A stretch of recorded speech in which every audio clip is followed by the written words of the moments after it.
Hello, hello, hello, everybody. Here we are. We just finished the original Home Alone the other day, and we had so much fun doing that. We decided that we wanted to do the sequel as well, Home Alone 2: Lost in New York. Here with Nehring and Oakley. How's it going, Nehring? It's going great. How's it going with you? Very good. What about you, Oakley? Not too shabby. It's a good thing to continue on this journey because there were so many loose plot threads from the first one. Right. So maybe we'll find out what's going to happen. Yeah, and I'm sure there will be no loose plot threads at all in this second one. So how's everybody's Thanksgiving, or how was everybody's Thanksgiving? Very good. I ate way more than I should have. But all the turkey yesterday has put me in the mood for another turkey tonight. But I'm bummed. and I think we're going to deliver that as well. But by the way, if anybody's listening to this and they want to follow along and watch the movie with us, we'll start that in a minute or two. But just to let you know where we're starting from, we all have our respective copies of the movie queued up and ready to go. We are at just as in the first one, we are at the black screen that comes right before the 20th Century Fox logo comes in. So that's where you can queue it up to if you want to watch along with us, whether it's live right now or whether it's listening back afterward at your own leisure, as Nehring would say. So how was your day today, guys? The day after Thanksgiving, Black Friday. Everyone dreads that or loves it, depending on your view on consumerism, I guess. So what do you think about that, Oakley? Well, it was a very Black Friday for me because, first of all, I didn't get turkey yesterday. Up in Kanakistan, it wasn't Thanksgiving. Oh my God. I didn't even have time to cook anything special. And on top of that, my Detroit Lions shit the bed yesterday. They were winning until they were in position to win up until the midway of the fourth quarter, and then just totally took a dump. But that's how the cookie crumbles, right? I guess so. That's how the cookie bounces. What about you, Mr. Nehring? I did not shop at all. I never shop on Black Friday. I do all my holiday shopping online. So I relaxed in the comfort of my own home and watched stories of other people going through hell on social media. Yeah, you know what? I kind of did that same thing. I'm not really into Black Friday shopping either, because after you put all the time and energy into, getting up at whatever 3 a.m. or standing in line for 9 hours just to get a discount on a TV that you realistically probably didn't even need or care about until you heard what a great price it was. That just doesn't even out for me in the pocketbook, so I don't bother with that. One thing I did see today, though, that I thought was kind of a good way to take advantage of this day. There are companies out there that supply, much in like the way of, say, Uber or that sort of thing. They employ people who you can pay to stand in line for you all day at an hourly rate, and then they'll just let you know when it's your turn to get up and grab the item, and you show up at that point. I would support that endeavor. I would too, wholeheartedly. Yeah, although that's adding more money onto the item that you probably didn't care about in the first place. All right, I think we are. You guys ready to watch the movie? I certainly am. All right, and we'll do the 3, 2, 1, go style thing. So I'm ready. 3, 2, 1, go. All right, I have it playing over here. Actually, it's frozen over here. I don't know what's going on with my copy. It's just like frozen. I have a logo going. Oh, okay. Yeah, I'm on the 20th Century Fox logo now. It's finally playing. It seemed to be stuck for a minute there. And I will say that this film is noteworthy because just like Ghostbusters, we chose the form of our destructor, and it was Home Alone 2: Lost in New York. It is noteworthy and we didn't have a word for it in 1992, being the very first soft reboot. And to those who don't know what a soft reboot is, it's essentially a sequel to a movie that is really a complete shot for shot remake of the original movie. Producers like it because it brings in the old diehard fans who are thinking they're getting a sequel, but it also brings in new fans because they know they don't need to have seen anything before, so they're getting just essentially the same movie made over. This was the first, and we talk now about how The Force Awakens is a shot-for-shot remake of Star Wars: A New Hope, and Blair Witch is a remake or a reboot of the Blair Witch Project. Even though I don't admire what this film was the harbinger of, you do have to, tip the chapeau to saying this was the one who did it for the first time. And interestingly enough, there is a cut scene of Kevin using the Brute aftershave from this movie as well. And it was cut by the director merely because it might tell people that it's actually kind of the same story. Right. I actually read that something similar to that. Originally, the director, Chris Columbus, not the one that everyone hates on his holiday, but the director one who's alive today, he originally wanted to call the movie Alone Again. However, somehow he thought that if that name was used, that it would tip people off to say, oh, it's a remake rather than a sequel. So he viewed just calling it Home Alone 2, would make them think it's a sequel and not a remake or reboot, as you guys were just talking about. Now, I'm just going to weigh in from time to time. This is obviously the same shot we saw before of the family getting ready before the holiday, right up to Fuller, a callback. He's drinking the soda because he wets the bed. Yep. No, funny thing. Oh, sorry. Go ahead, Kevin. And Buzz, if you notice, kind of thinned out a bit. He lost a little bit of the baby fat between movies. Yeah, I was going to say, with Fuller, what I didn't realize in the first film is that's Kieran Culkin, Macaulay's younger brother. That's correct. And the other thing that was funny about the scene we just saw with him drinking a Coke, in the first movie, everybody was drinking Pepsi. So they switched to Coke in this one because Coke outbid them for the sponsorship in the second movie.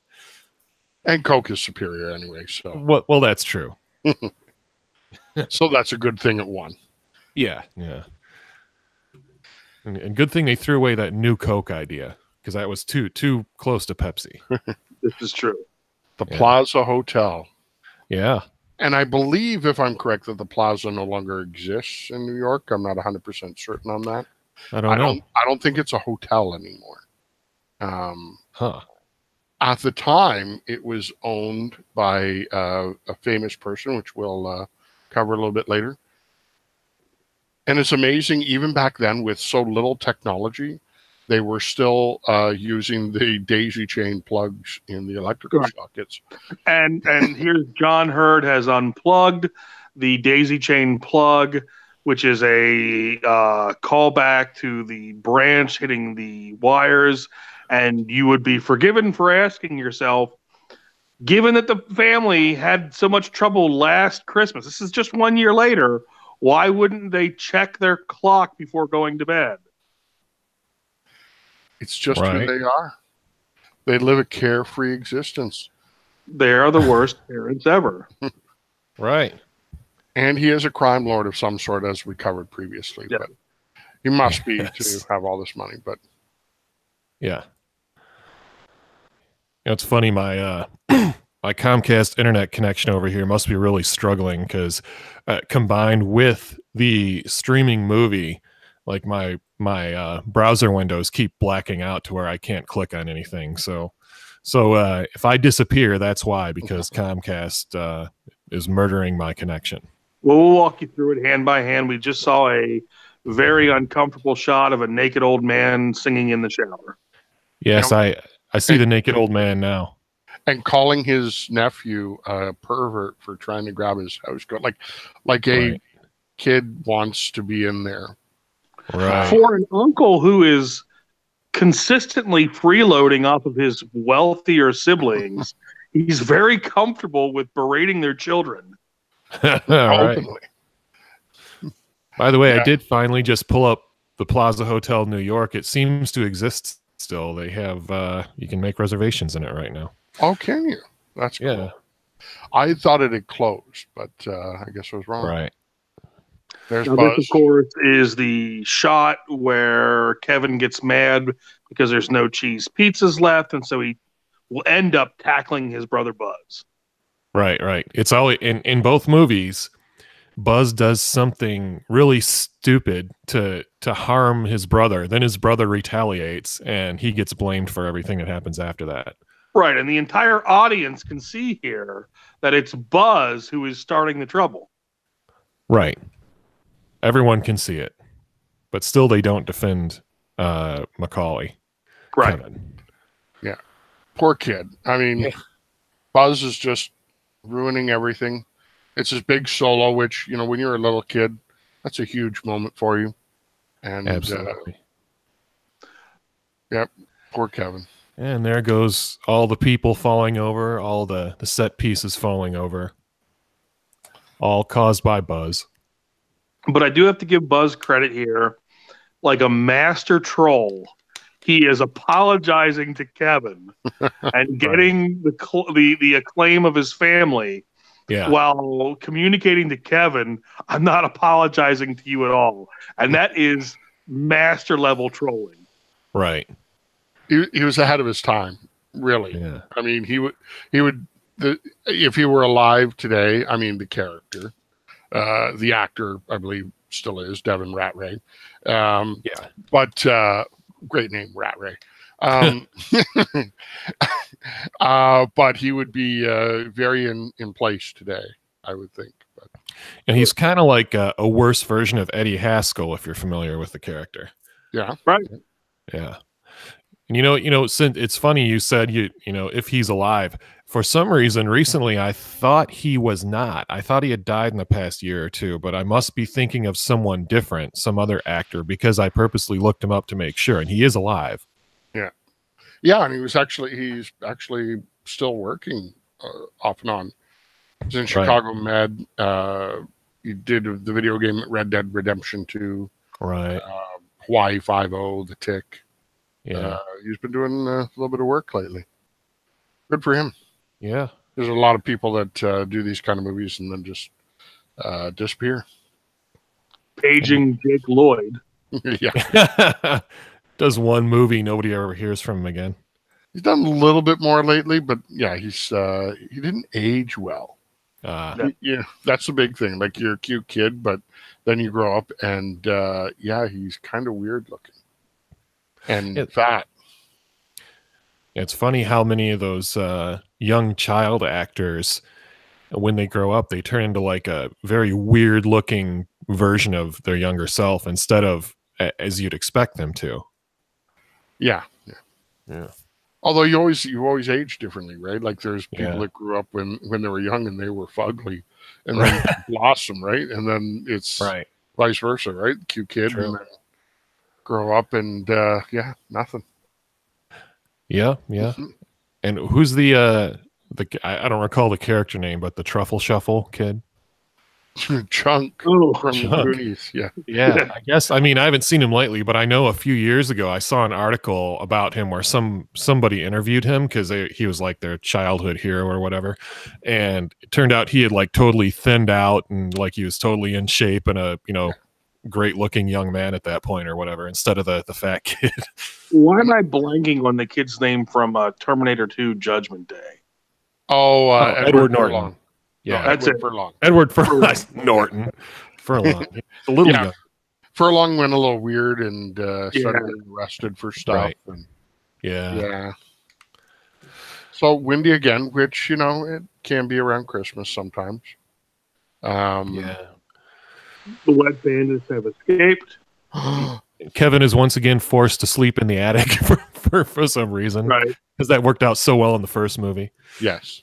The van knocks over the lawn boy. Long like guy, pizza guy. Exactly like it, yeah.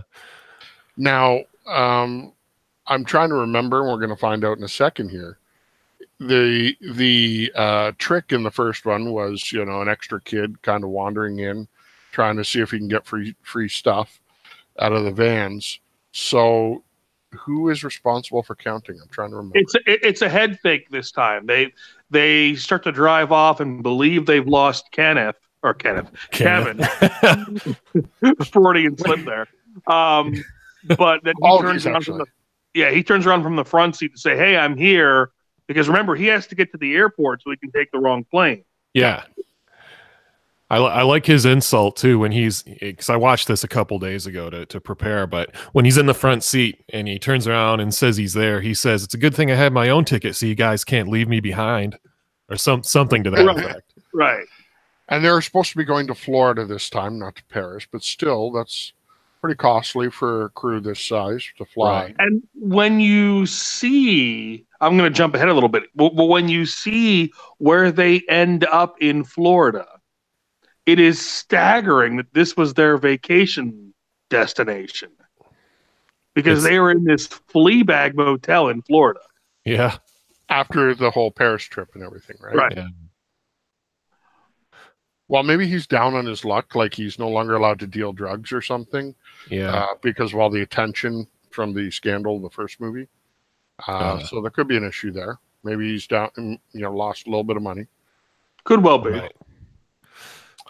But this is the issue this time. He's looking for the battery for his state-of-the-art tape recorder. Right. And he will end up following a man in a trench coat similar to his father. Right. And speaking of the Talk Boy, by the way, I saw one of those pop up on the Facebook Marketplace near me for like $10 recently. And I looked it up and they're selling for over $100 on eBay. So I wrote the person, this is literally like 10 minutes after it was posted, said, "Hey, I'd like to buy that as long as it still works." Never heard back from them. 4 days later, they reply and say, "Oh, I just sold it to someone." Really?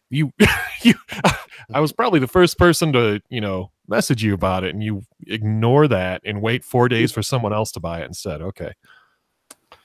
People are crazy. Yep. Now we've all done the mad dash to the airport. Yeah. It's a little crazy.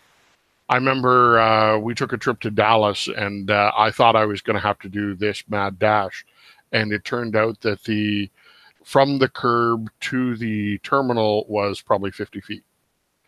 It was crazy because there's so many terminals in Dallas, Fort Worth that it's pretty easy to get around. So, well, if you guys recall that Dallas trip, that was the one where I got dropped off at the airport at 4 for a 5:30 flight, and because of the snow, my flight didn't end up leaving till midnight. Nice. Oh my God! So we've all been there. We've all been there. Or like every time I've ever been through the Atlanta airport, they always have a backup of planes in the sky. They don't manage anything correctly there. So there's always a backup, and everyone's always late landing because they're not allowed to land until everyone else does. So what, 2-3 times, the last 2 or 3 times I've been through there, every single time I have to run like 1.5 miles through this airport to the other terminal where my other plane picks up, and I actually missed it one of those times.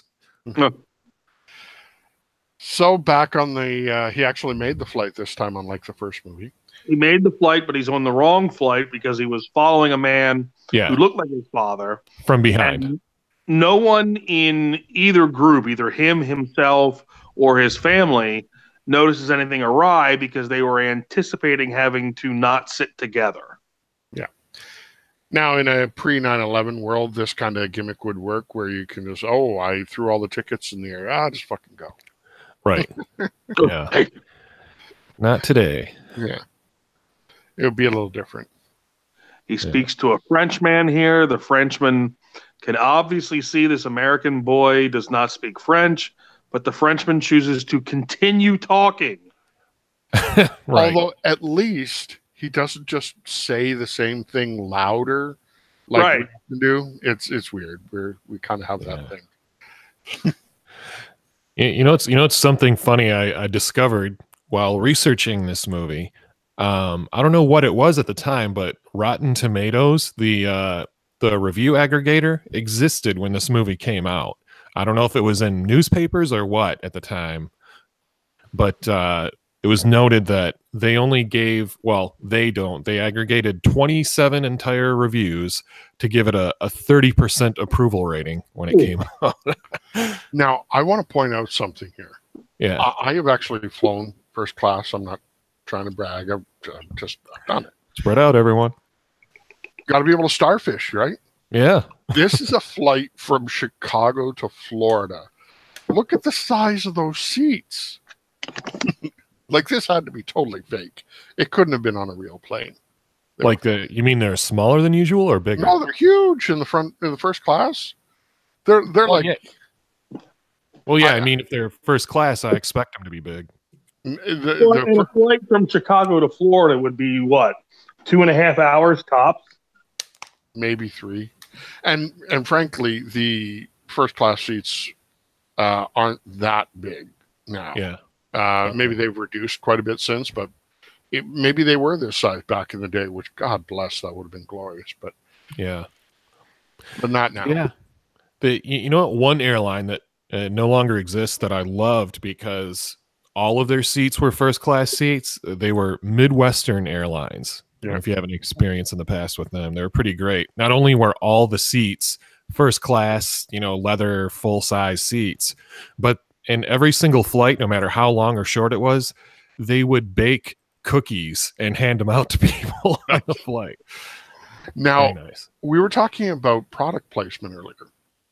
In an odd sense, not odd, in a odd coincidence, American Airlines has product placement in this movie. Right. Now, considering American Airlines loses a child on a cross-country flight, right? Is that really good idea to be the airline of choice in this movie? Maybe they didn't think of it at the time, but just a thought. Yeah, I'd definitely be running that past the PR people more than once. Yeah. And she just obviously realized that she lost her kid again. Here's the New York skyline. Even though this scene was actually filmed in O'Hare. Yeah. In Chicago. Right. So probably looking out at green screen at the time, but who knows? Right. It's kind of funny. Maybe it was because it was cheaper or because they ran out of time in New York. But yeah, quite a few pieces were done in Chicago. I think it was just more that's where the producer director are from. So they kind of tried to stay on the home front.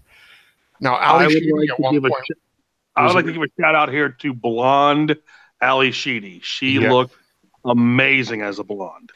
Yeah. Now, she had been considered for a role in the first one, and I'm trying to think if she was going to be Catherine O'Hara, maybe? I don't know. Huh. But she's here in this one. So I had the opportunity to meet Ali Sheedy lately. She was at a autograph show back in February or March. Oh, yeah. And she could not have been more bored to be there. Yeah.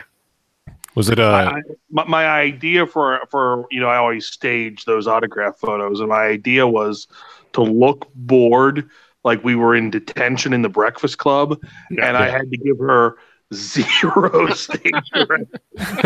She was all set. She's like, whatever, just do what you're doing. Just take the photo. Yeah. I liked the way I don't know how old she was at the time, but I liked the way she looked in the Breakfast Club. But I think she drastically changed her look within the past decade or so. Like she started dressing very differently and purposely looking different.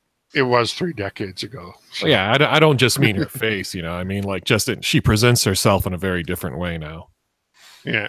Now, he bought a whole bunch of firecrackers as a child.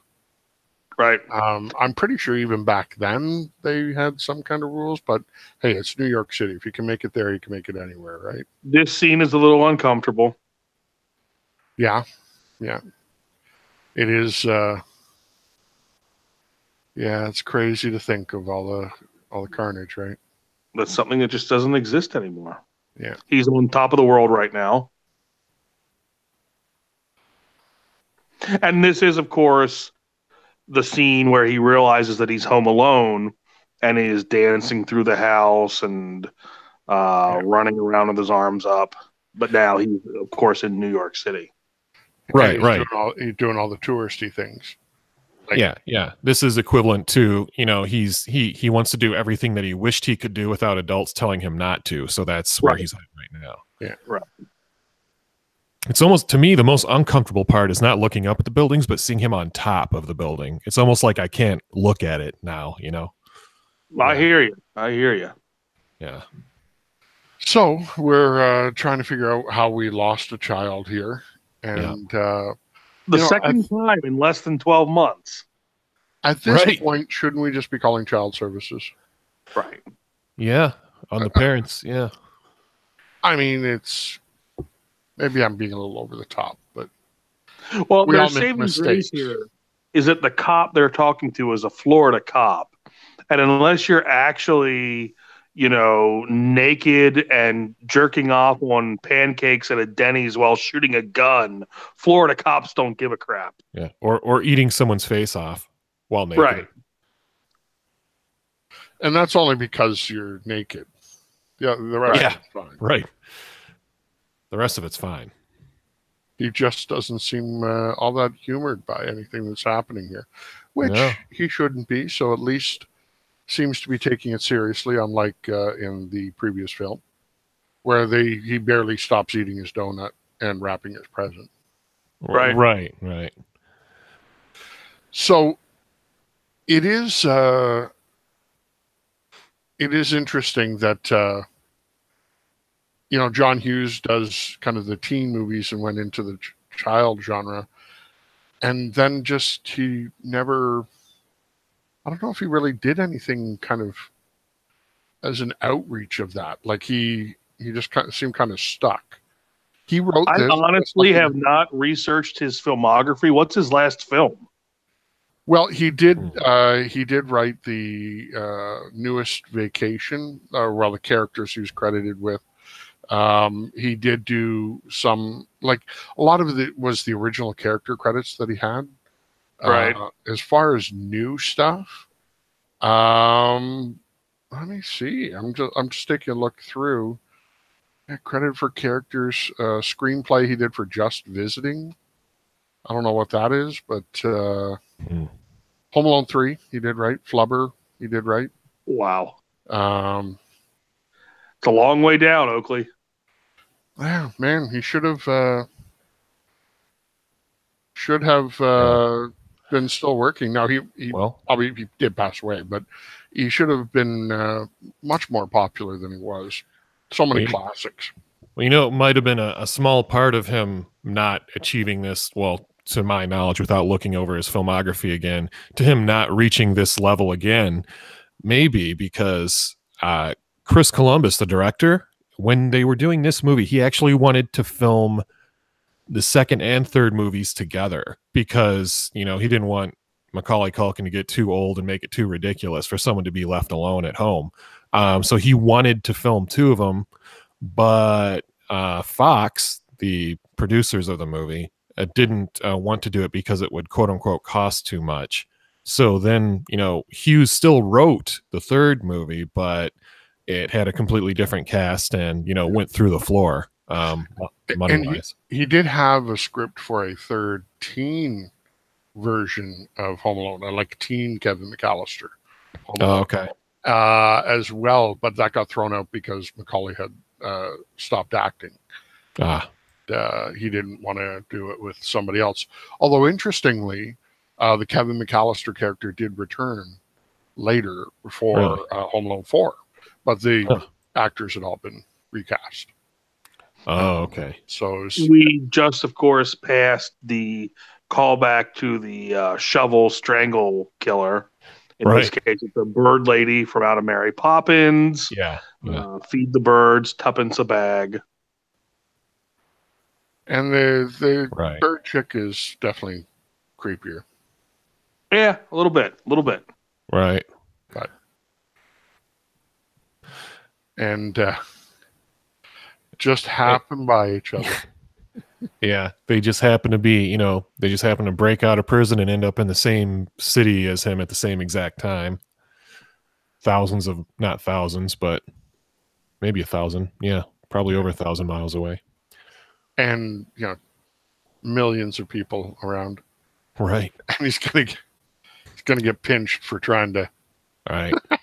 There's literally 9 million people on any given day in Manhattan, and they just happen to walk by him. He just had his own Me Too moment. Right. And now we see the lovely Plaza Hotel, which at this time, again, was owned by somebody quite famous. And who we're going to see in a moment. Yeah. Yeah.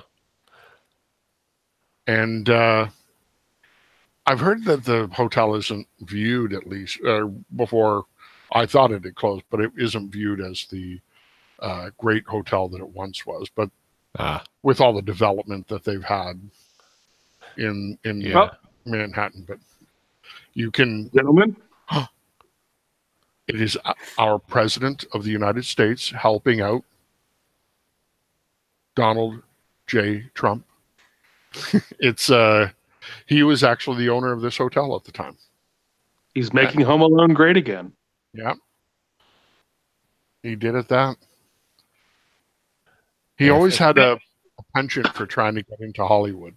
So this is how he would do it. He would, hey, you want to film here? Just give me a cameo. And this is where we're going to come up and learn that his last name, Kevin, is different from what we thought it was in the first movie. It's not McAllister. It's McCallister. There are 2 C's in his last name. Boom. Well, my streaming service just took a dump, so it's starting itself over now. So you guys are going to have to give me a time code to reach with where you're at right now. I 100% trust Oakley to do this. We're about 28 minutes in almost. He's about to he's calling to make a reservation over the payphone using his talk boy. Okay. And he's just finishing up that, and then he's going to go try to check in with his father's reservation. And once again, I want to point out that just like the first movie, we are encouraged to think of Tim Curry, and I don't know this woman's name, as the heavies here. These are the 2 people who realize that there's something wrong about a little boy checking into a hotel by himself. And these 2, if left to their own devices, could solve the entire movie. But because we like Kevin, we want him to keep having, his free run of the city, we're encouraged to think of them as the heavies. This is going to come back later because, again, I'm jumping ahead. But the parents are going to give these 2 a lot of crap later. The parents who lost the boy in the first place are giving crap to 2 hotel staff members whose job is not to watch this fucking kid, but who attempted to corral the kid and turn him over to the authorities, and were only foiled because Kevin made them believe they were being shot at. It's so great. So I'll say it just because no one else is going to say it on this podcast. Fuck the McAllisters. Fuck Mr. and Mrs. McAllister. And fuck the entire McAllister family. Horrible human beings. Terrible. Yeah, it looks like Stars is not being nice to me today. It won't stop and play. So if I drop out for a minute, that's me trying to fix it. Fair enough. Now we've got the Miami-Dade police officer who's kind of doing a half-ass job of this, which really, I think they're kind of famous for doing kind of half-ass police work, aren't they? A little bit. Yeah. So we've got Rob Schneider, who is actually fantastic in this movie, and Tim Curry, who is fantastic in everything he does, but especially Rob Schneider, I want to give him credit here for a little bit of range, because Rob Schneider is obviously known as being this Joe Sixpack, Joe Schlub, everyman kind of character. He is very understated in this movie as kind of a supercilious staff person, support person. Yeah. A little bit of a smarmy douche. Right. Which is a stretch for him when you think about his later work, where he would just essentially be, Joe Sixpack. Yeah. Now, again, this is where I throw back to the idea that Mr. McAllister must be a drug dealer or something, because it's a pretty posh hotel room, isn't it? This card has no problem absorbing the cost of this clearly palatial suite. Yeah. Never mind the house and, that he lives in and all that junk. Right. But although I will say that I would hazard a guess. I've never stayed in New York at a hotel, but I have stayed in downtown Philadelphia at a fairly palatial hotel. So I'm guessing that this place, now this is Christmas time, so it's probably peak rates, but I'm guessing this place is roughly $1,500 a night. Oh, yeah, I would think so. So I'm not, saying that definitionally Mr. McAllister makes a lot of money, but $1,500 should not be a big stretch for your credit card to absorb, particularly if it's a credit card, not a debit card, for a single night. True. But mind you, you've also paid for all this. I was thinking they were throwing to the Miami crew. But well, when you see the Miami hotel, they're essentially staying in some kind of cheesy, what is it, Elmore Leonard hotel. Nice, yeah, that'd be great. Now, speaking of mob bosses, here's Kevin going swimming with the mob bosses. These guys are all clearly mafioso, and everyone's looking at him like he's strange. Why is it strange for a kid to be in the hotel pool? Right. Like, are kids on, like, is this a adult only hotel or something? Oh, you were one scene ahead. All right, here's where they end up in Florida. Yeah. Now, I will give the film some latitude, saying maybe they are staying in a place they hadn't planned to stay because of the developments with Kevin not making a flight. They're like staying near the airport or something. But if we assume, because we're not giving any information to the contrary, if we're assuming that they're staying where they were planning to go, they are staying in a shit pit. Yeah, and it's actually quite interesting that they continued the angels with even filthier souls. Yes, and there's a line in this movie. And it's something that Chris Columbus and John Hughes would use regularly. He calls her a four-flusher. Right. Now, I thought I don't know why. I thought four-flusher was like, someone who took a massive dump or something. Right. And it turns out four-flusher is actually someone who is bluffing. Four-flusher is someone who's trying to present that they have a flush, but they only have 4 cards of the suit. Well, it's used as a BSer, which is, the same idea.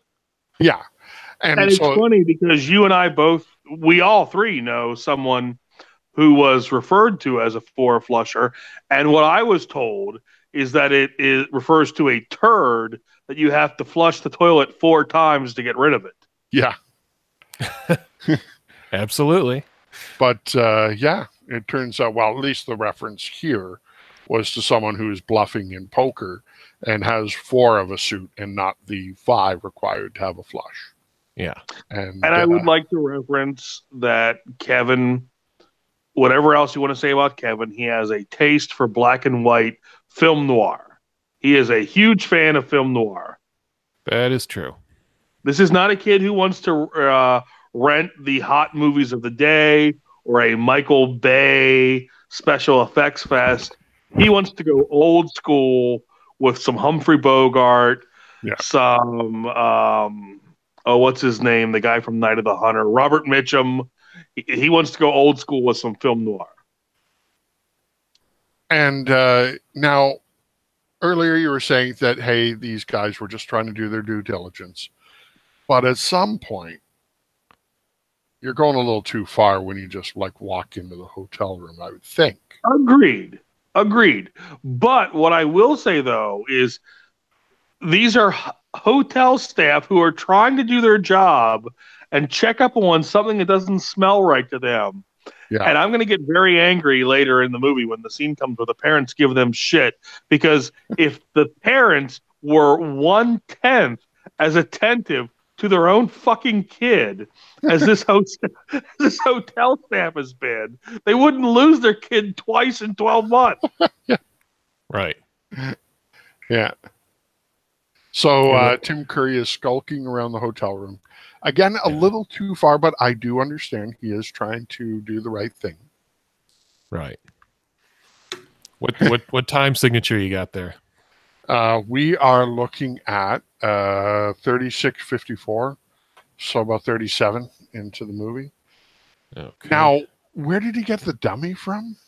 It's a bozo balloon that has not at all been seen up until this moment. Where in the fuck?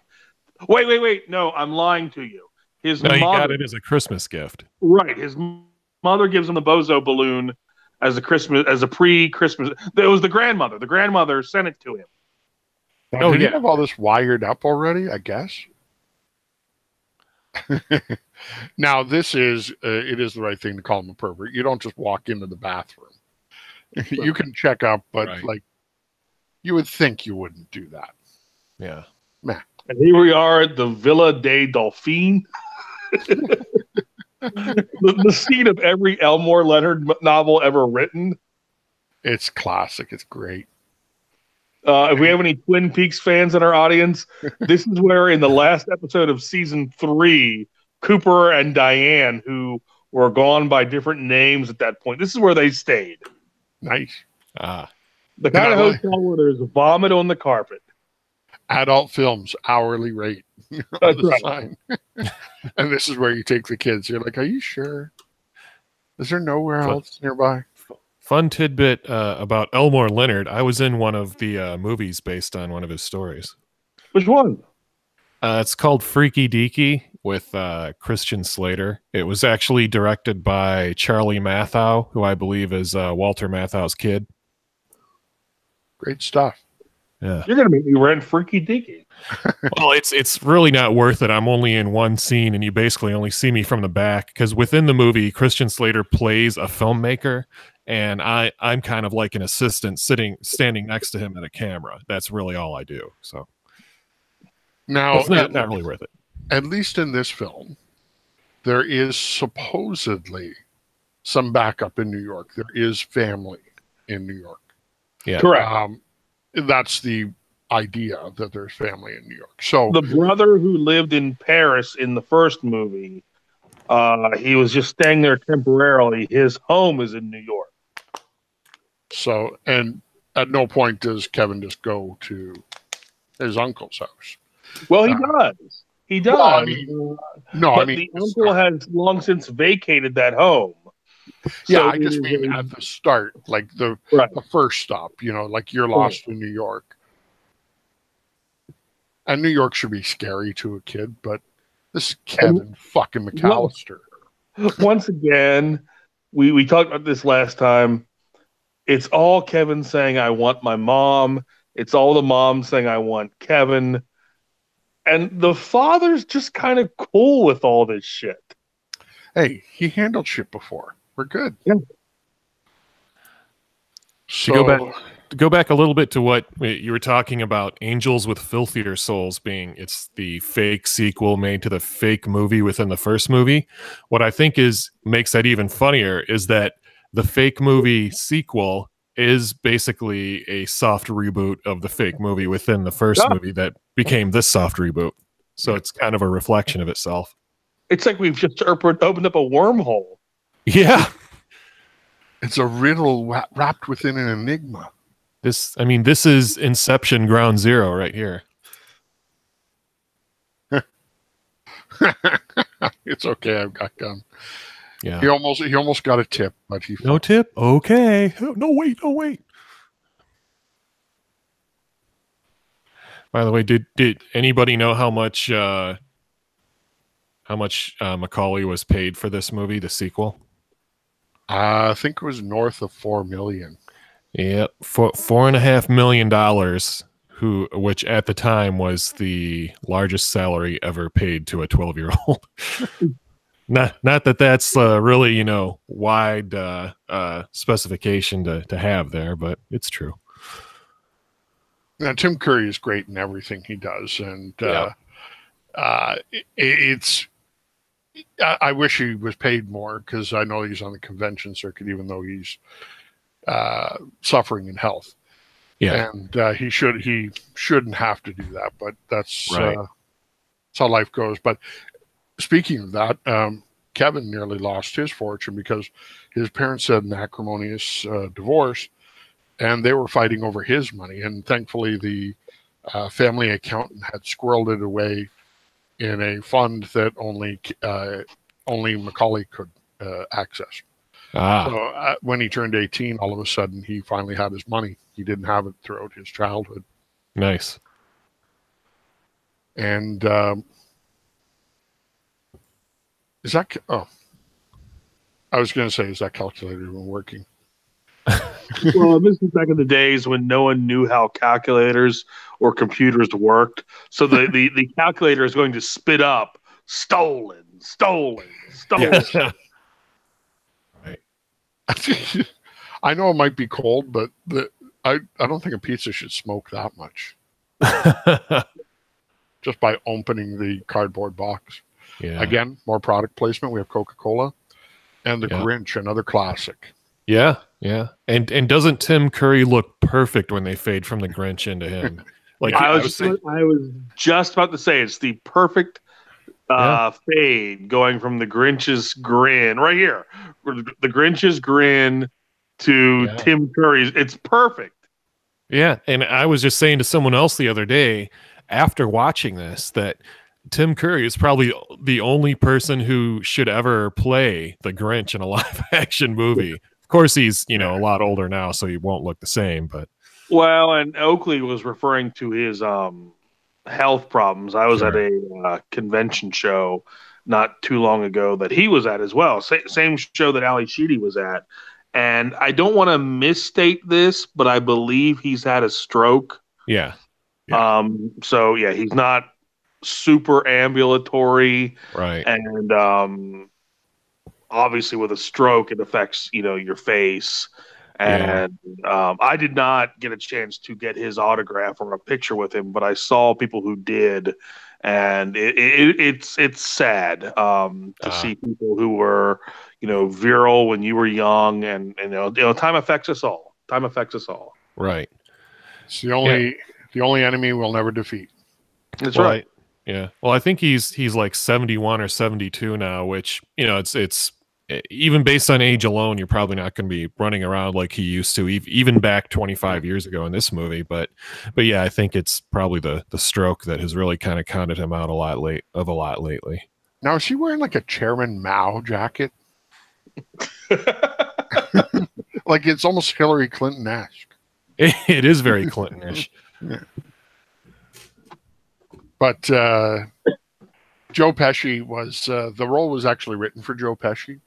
He was a hero of the writer and director, and they never believed he would do it because it's such slapstick, right?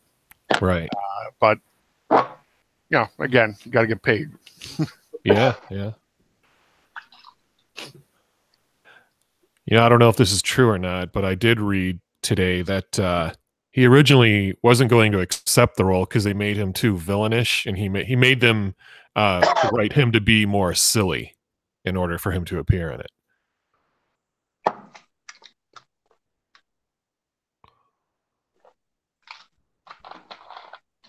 Now, this would be to any child, this place has to be amazing. I never got to go to is it called FAO Schwartz? Is that Yeah. Yeah. Never got to go there when I was a kid. I'm sure it would have been amazing now. I'm not even sure if it's still around. I think it is. I mean, I've been in there, but it was probably a decade ago. It was really cool. It was basically this. That's what they were mimicking. Yeah. Now, unlike you guys, we still have Toys R Us. Oh. Yes. It survived. Well, I read that they were I guess they were selling it to another company that was going to try and keep it open instead of closing completely. Yeah, they separated here, and so it's still Toys R Us. I think they're trying to sell the name and the intellectual property, like Jeffrey or whatever this silly zebra or whatever the heck it is. Yeah. Giraffe. That's it, Giraffe. Yeah. Like creepy dudes hanging in the kids' playhouse. And no one notices. No one knows. Like you think somebody would what are you doing? Get out of there. Speaking of Pesci, according to him, who knows how accurate this quote is, but he said that after these two movies, he literally had kids approaching him in the street wanting to give him their addresses so they could rob their houses. This is the scene where Eddie Bracken, the owner of the humongous department store, is working the register. Because that would always happen. And I do have an Eddie Bracken story now. I have no idea if this is true because I have long since tried to Google it and I have not been able to find it. So I'm going to present this story not as fact, but as urban myth. Eddie Bracken, the guy running the register here, or the owner of the store, was doing a USO show during World War II, and there were Japanese snipers in the trees who were ready at any given moment to open fire on the troops who were gathered for the show. And the snipers laughed so hard at Eddie Bracken's bit that they fell out of the trees and were then captured. And I believe Eddie Bracken is credited with the capture of like 4 Japanese troops. I have never been able to find this on Google, but it's a story I heard as a child. And so I'm going to share it as urban legend, even though I cannot verify it.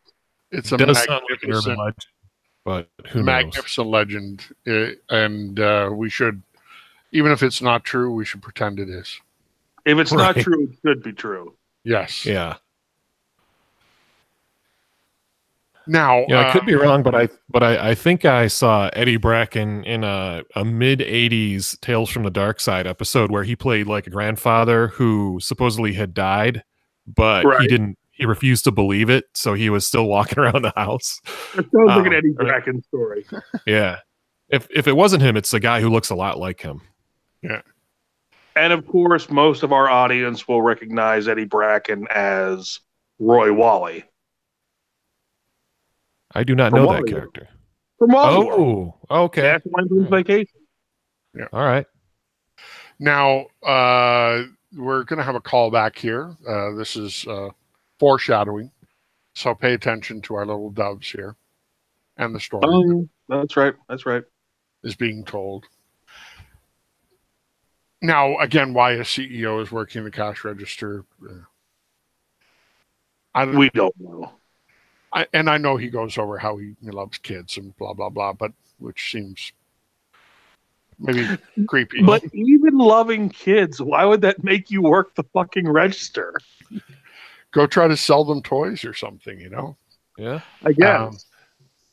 Maybe he's one of those guys who maybe his register person didn't show up that day. So instead of making another employee take over the position, he just walked into it himself. Some people are like that. In movies. Then again, maybe it's just because it's a movie and the writer wanted that to happen. John Hughes. Now, Michael Jackson actually visited Macaulay Culkin on set of this movie. Doesn't make it a cameo. He really should have. I know. But lost opportunity, right? Yeah, I'm wondering if he had strict rules about what he could appear in, because I know there's that old Simpsons episode where he actually voiced a character of a fat old white guy who thought he was in an asylum, and he was under the impression that he was Michael Jackson. So Yeah. the big fat white guy, he'd sing and it'd sound almost like Michael Jackson, but not quite. But when he spoke, you could tell it really was Michael Jackson. And the story there is that his record company didn't allow him to sing in the show, so they had an impersonator do the singing while he just did the talking. Lisa, it's your birthday. Yeah, I love that Happy song. birthday, Lisa. It's like the greatest song ever to appear in The Simpsons. Now, the greatest defense, he just lets out a big belt. He almost got caught by the wet bandit already. Or the wet bandits, sorry. Sticky bandits. Excuse me, Oakley. It is the sticky bandits in this movie. Yeah. Well, they haven't declared that yet. No, he has. Marv has a glove that is sticky, and he puts his hand in the Salvation you're right. Army. Sorry, my mistake. You're right. Ah. I was Watch the movie again, Oakley. Oh, son of a! I missed that reference. Now, the character names are actually Marv Merchant and Harvey Lime. So this is Marv Merchant, Daniel Stern, and Harry Lime is Joe Pesci. Right. And they're about to get done in by the... I mean, this dude is like a special op dude. You know, like he's... You can put it, he's like MacGyver. You put him in the street, he has to fight people. Yeah. You're done. That's what I was saying, that during the first one, like I couldn't tell if he learned all of his techniques from Nightmare on Elm Street, Nancy, or from MacGyver, one of the two. Yeah. You know where I thought you were going with the naming the wet bandits? Do you know where the name Harry Lime came from? I do not.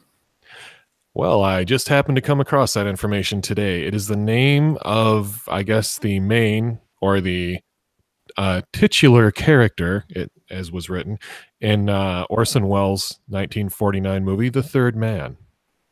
Ah, nice. He's apparently named after him. And now Kevin has two sets of people that are trying to catch him. Yeah. So let's look and see if this special operator can defeat all of them. Yeah, he's got Frank Infurter after him right now. Yeah. I love the stance she takes. So crappy. Good clothesline, though. Not bad form. Oh, very good. Now, where is President Trump to help now? I think he let poor Kevin down. Yeah. But that's, can't be there for everyone. Right. So, into his hotel room, and what is he going to do? Call back, other than a couple cookies, but there's going to be a callback to the first movie again. With the video that he has queued up to exactly the right moment. Now, is anyone still working in the lobby? No, they're just all following. And again, I've said this like 3 times, and I'm going to say it like gangbusters when it actually happens. The parents are going to give the hotel staff crap here for not holding on to their son when they had control over him. The hotel staff has been looking into this case over and above the call of duty, and they only flee, or whatever you want to call it here, kowtow, because their son has deceived them into believing that they're being shot at. Yeah. Also, here's some gratuitous homophobia. the joke is that the line from the movie implies that the man calling from the other room is suggesting that Tim Curry had a gay affair with the security guard. Right. And we're all supposed to chuckle at that because it's gay. Different times for sure. This was 1992, man. Yeah. This was the political climate that elected Bill Clinton. It was the Clinton years. We had DOMA and all that junk. Terrible stuff. And now Kevin takes off.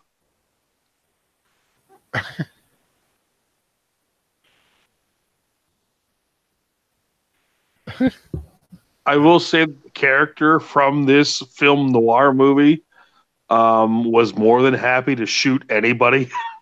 I saw you smooching. Right. I saw you smooching, so the natural reaction from me is to fill you full of lead from my Tommy gun. Yeah. Always fun, right? That's always the answer. You know, when we were you were talking about the blow up clown thing from earlier, where it came from. I read something. I don't really know that this is true. It sounds like something somebody made up as a fact about the movie. But within one of these fact sheets I looked at, it claimed that the clown was supposed to be a reference to Tim Curry in the movie It. Yeah. I will say it's possible.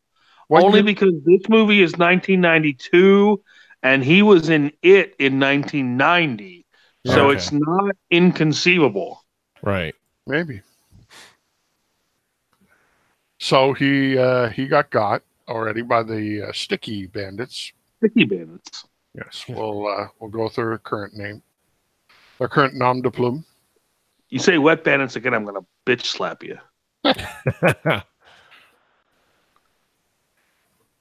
Now, I'm not sure I understand their goal was to just try to get money, and I know they're angry at the kid, Right. but isn't this like the worst thing they could do?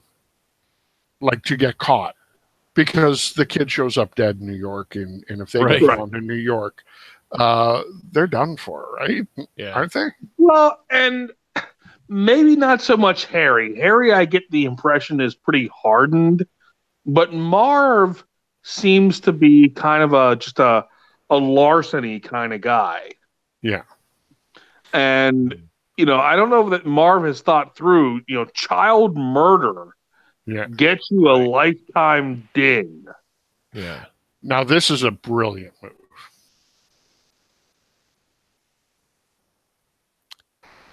You again.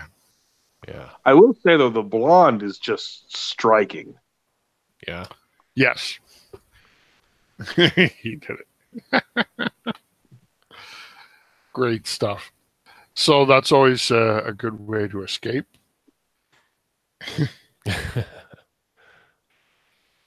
So time to go through Central Park, which I don't know the size of. I've never been. Several miles long. It just seems like 1 million acres, doesn't it? In this movie? Kind of is. Yeah. It's pretty big. Well, and this kind of goes back to what I was saying about the first movie, that he does these things like sliding down the stairs of his house, or sliding on ice for about 5 feet on his knees. And these are things that would take about an eighth of a second in real time, but they do the slow-mo to make it look unbelievably epic. Yeah. That's something I wanted to point out with Daniel Stern here. Another mimic from the first movie. At the when we first see them almost hit Kevin in the first movie with the van, he says something like, "Santa Claus don't visit the morgue, little buddy." In this movie, I believe the first thing he says to him is, "American don't fly to the promised land, little buddy." Right. Referring to the airline,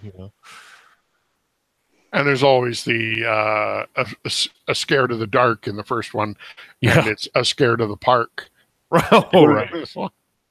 Well, and the carriage there is obviously a throwback to the manger scene in the first one.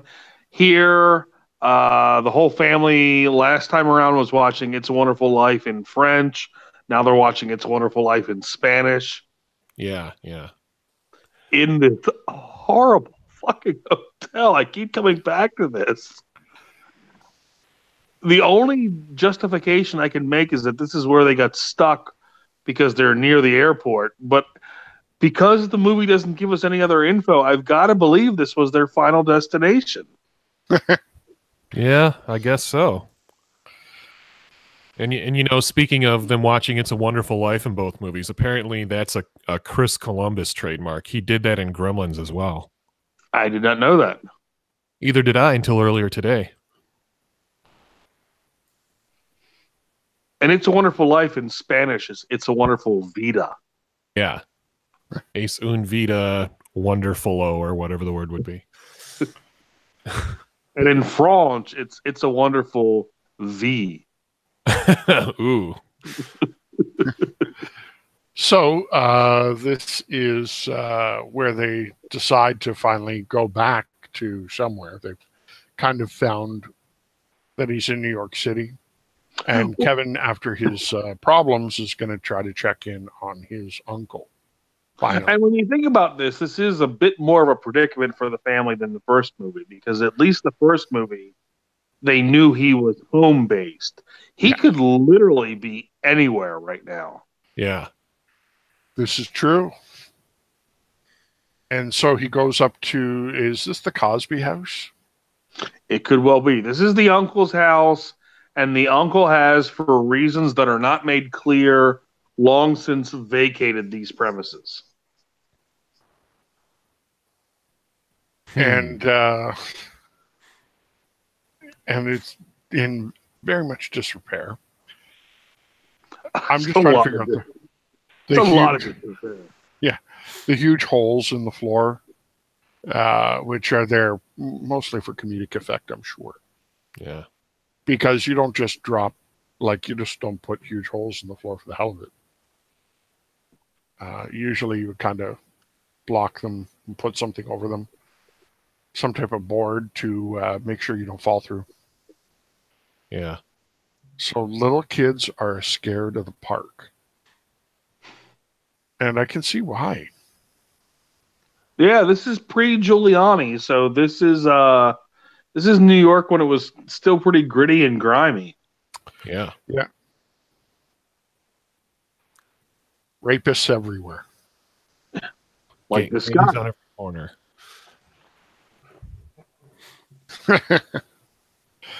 So and he has. What we were really looking for in the last movie was more prostitutes in a Home Alone movie. Right. Absolutely. Because they make the world go round, right? They really do. God love them. Now, should taxis be in the park? I'm not sure how the park works, but I don't know. I don't recall there really.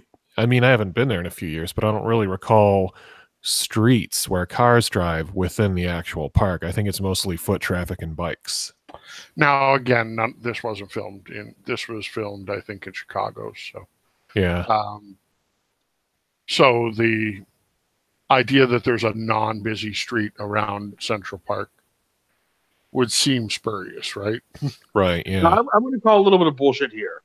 This is not only a set, the bridge, but this is the same set they used in the 1992 movie, same year as this movie, Batman Returns. Really? Oh, yes, you're right. I don't know this for a fact, but both movies came out the same year. These scenes with the bridge look identical. This is where in Batman Returns, Oswald Cobblepot's parents would dump the baby into the river. Yep. And all the birds here are well trained, and there's an interesting note that we'll make later on in the movie. There's a big return for them, so I won't spoil that. Now McDonald's actually did a tie-in with this movie, and there were also books, the novel adaptation. Terrifying. Yeah. But there were also video games of Home Alone. Yeah. Home Alone 2, I should say. So, Right. yeah. They had some board games as well, I read, including one that was set up with all the traps and so forth. Well, the Red Dead Redemption just came into some trouble lately because there's a scene where you can punch the NPC character who is a suffragette. The only thing I will say is that if I were playing Home Alone 2, I would completely shoot the bird lady. Oh, yes. First sight, Right. Now, maybe you'd be wrong, but in those times, you didn't wait to be wrong. Even if it hurt my game later, and even if I knew while doing it that it would hurt my game later, I would shoot the bird lady. Yeah, it's probably the right thing to do. Yeah. Just because it looks shifty and dirty. Magically, though, Kevin manages to help both of the shady characters in each movie, like, regain, their lost loves of sorts. Well, and in the first movie, he reconciles the shovel strangle killer with his family, and that's fine. In this movie, not until after I got done watching it again, because I watched it in preparation for tonight's video. Yeah. Do I realize he doesn't really help the bird lady at all, other than just smile at her? Well, he suggests and gives her some little anecdotes, I guess, to make her want to either reconcile with the ex-husband or to realize that she can still interact with humans and not just birds. I think he does a little bit of that. I'll give you the second part, that he awakens in her a desire to reconnect with humanity. Yeah. But we don't see that, so I have to believe that she died like 6 months after this movie was filmed. or 6 minutes even, I mean. Yeah, I mean, look, face it. I didn't think this till she hugs him, because she's going to hug him later.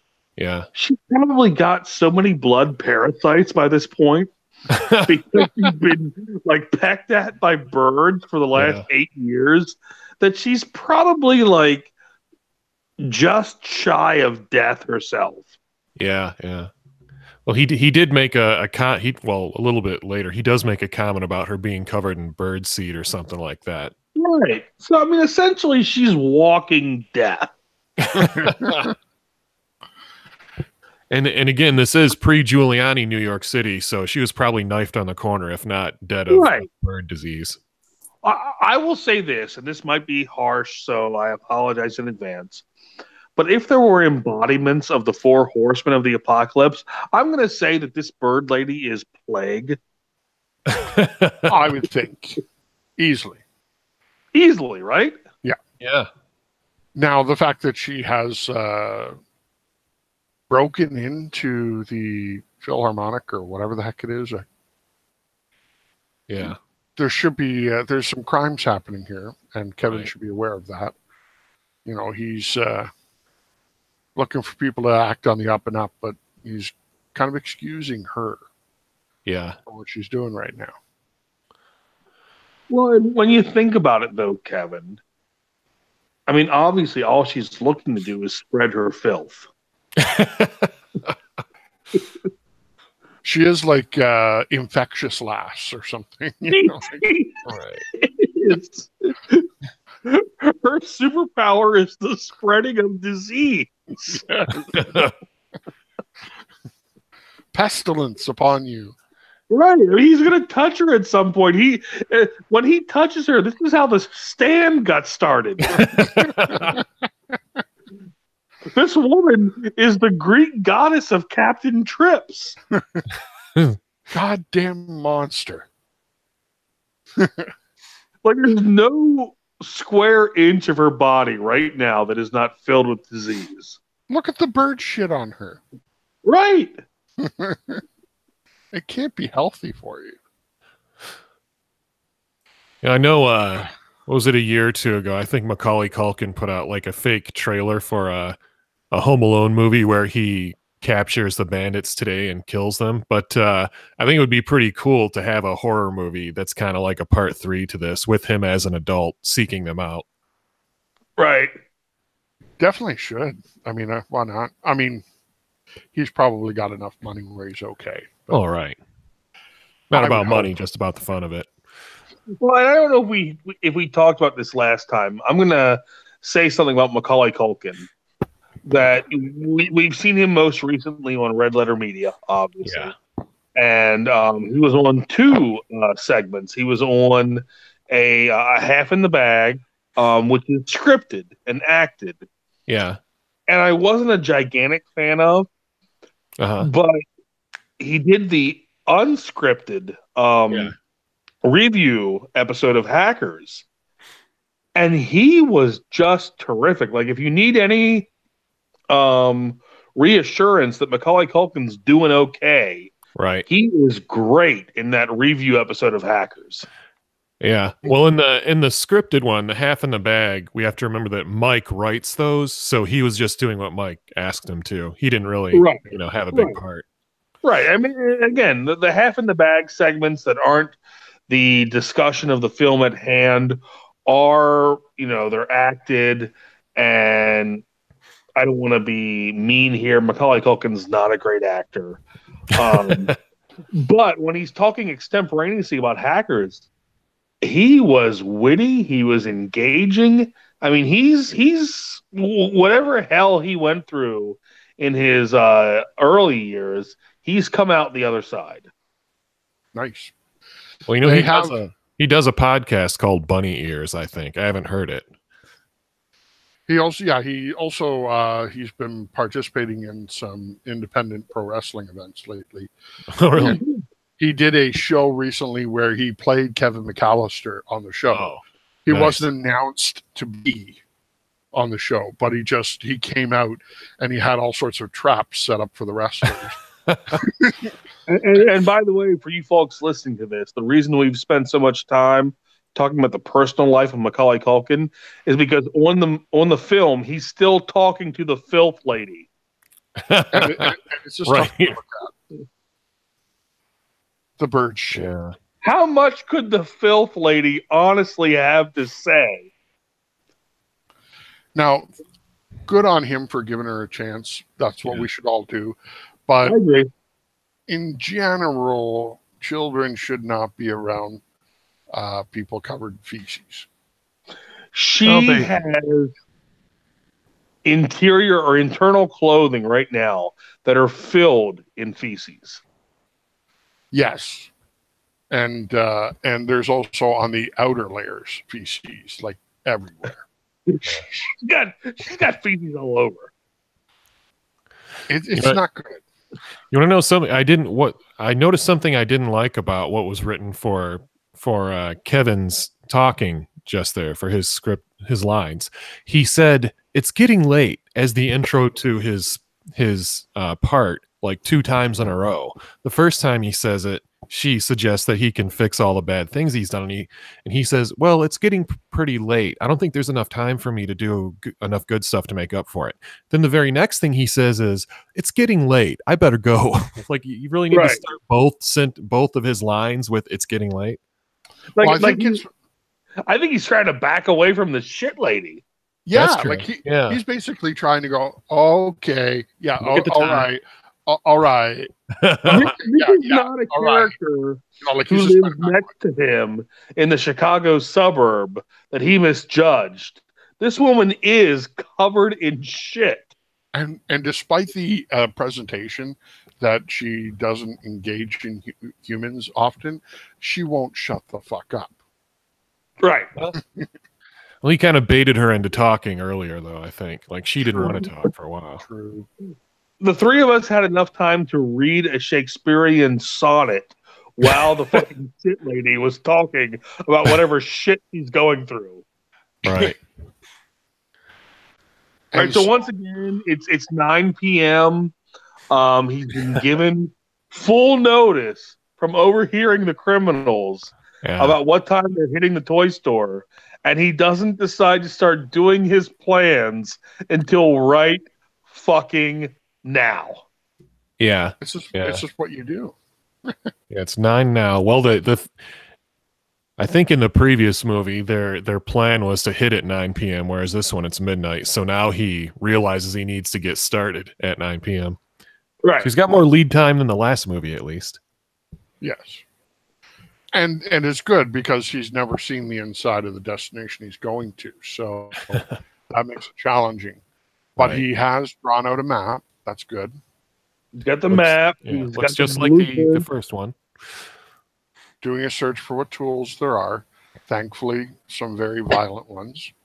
Yeah. And I will say this as we're watching him prepare, that even more so than the beginning, the first movie, there's nothing he prepares here that would not kill a human being. Right. Well, it's the first one is bad. And maybe the paint cans weren't full in the first one, that come swinging down. So maybe they wouldn't have killed. Yeah. Maybe. This is psychotic. Yeah. Now, Oh, this here, this is straight up murder. Oh, and, yeah. I have my theory that Marv and, why am I drawing a blank on his name? Harry, yeah. I actually gave his names earlier. So I think they're actually from the Who Framed Roger Rabbit universe. Okay. You know how, like in Who Framed Roger Rabbit, they have cartoon characters have the superhuman ability to take a beating. Yeah. Right?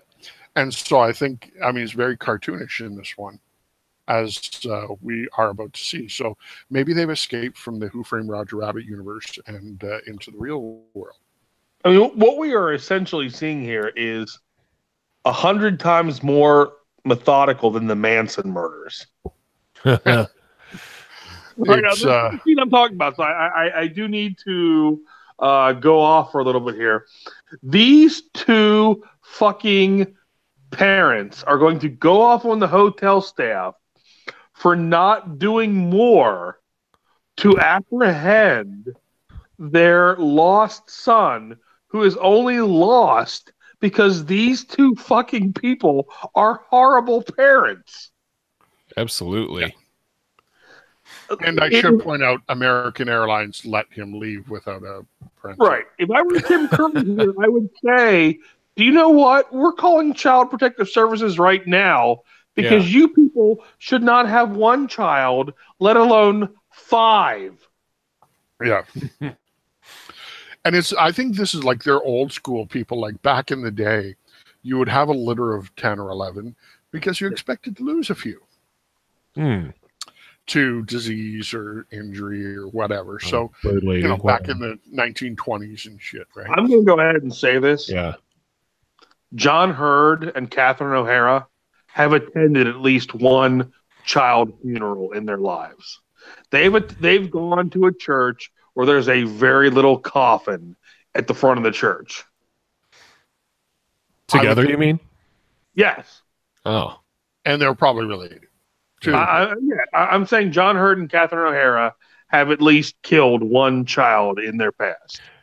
So that's why they had so many of them afterward, because they knew they were going to lose more. Right. So the plan is midnight, and his goal is to go to the toy store. The toy store. Or just after midnight, it seems. But, whatever. Yeah. And Harry and Marv were in these houses already. They left these houses to go fuck with Kevin and then came back to the houses. They could have been in the houses the whole time. Good point. Now, it would be necessary to hide out inside. Now, they also did this kind of hide in the store gimmick in the Christmas classic Bad Santa. Oh, that's right. Oh. And so it makes sense. Might as well hide out. Here they are. Once again, this is New York in 1992. Everyone's paying cash. No one's paying with their credit card. Yeah. So they have all this cash on hand. Marv just opened a chest full of ones and fives. So all these bills that he's scooping into the bag like he's just hit the payday, they all total about $425. Yeah. Yeah. Like, I'm going to be rich, and we're gonna risk going to the big house for. Yeah. What was our take? What? And apparently, again, there's just the one register. I mean, we were talking earlier about Eddie Bracken working the register. Not just one of the many registers. He was working the only register. Yeah. I also noticed that they don't take the cash out of the register when they close the store at night. Right.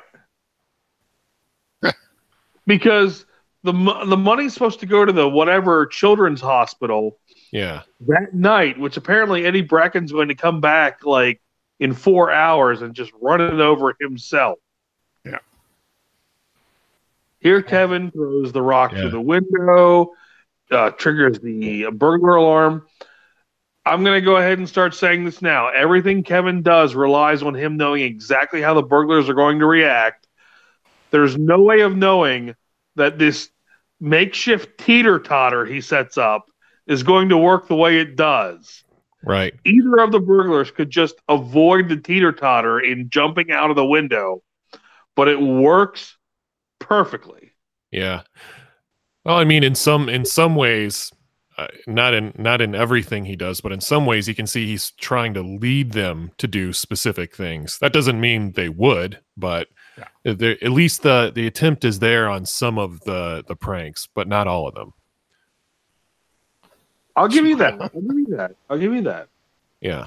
And that was the first moment where we get the idea that maybe they are cartoon characters. Right. Because they stop and smile. Well, right? yeah, here it's going to show up in a big way. The mother goes to the uncle's house, not knowing that he's vacated the premises. Yeah. And Kevin's going to show up right as she leaves. And speaking of the cartoonish behavior of the duo here, apparently Roger Ebert, who hates anything that everyone else likes, gave it only 2 out of 4 stars when it came out. His reasoning was cartoon violence is only funny in cartoons. Live action cartoon violence is not funny. I would declare shenanigans. I agree. Especially, sorry, go ahead. You go ahead. Go ahead. Especially in the moment that we're about to see. This moment always made me laugh. And my dad would get a huge laugh out of this when we would watch it together. I will say very shortly that Gene Siskel was always 100 times cooler than Roger Ebert. I agree. Yeah, he was. They're both. I enjoyed them both, but yeah, Gene Siskel was us, and Roger Ebert was the film school guy. Yeah. Did you ever see the behind the scenes stuff with them where they're calling each other names before they go on the air? Yeah. Like, fuck this guy. This is so great. But speaking of like cartoon violence, if you're gonna hit a guy with a brick from 3 stories or 4 stories up, 1 brick is enough to go through his fucking skull. Oh yeah, let alone 5. Yeah, these are brick people. These are not like I don't know what to say. Like littler weighted things. These are fucking bricks. Right. He's a good shot too because he doesn't miss with any of them. Yeah, not a single one. Not a single one. I'm sorry, I get a laugh out of it every time. Daniel Stern's great. What happened to Daniel Stern in this scene is 10 times crueler than what Joseph Kennedy did to Rosemary Kennedy. Oh. So great. This is so much worse than a lobotomy. Yeah. Oh.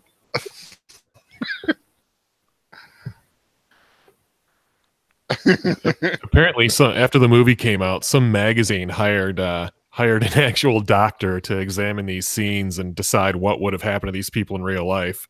And he said the very least that would have happened was Daniel Stern would have permanent brain damage, but he'd likely be dead.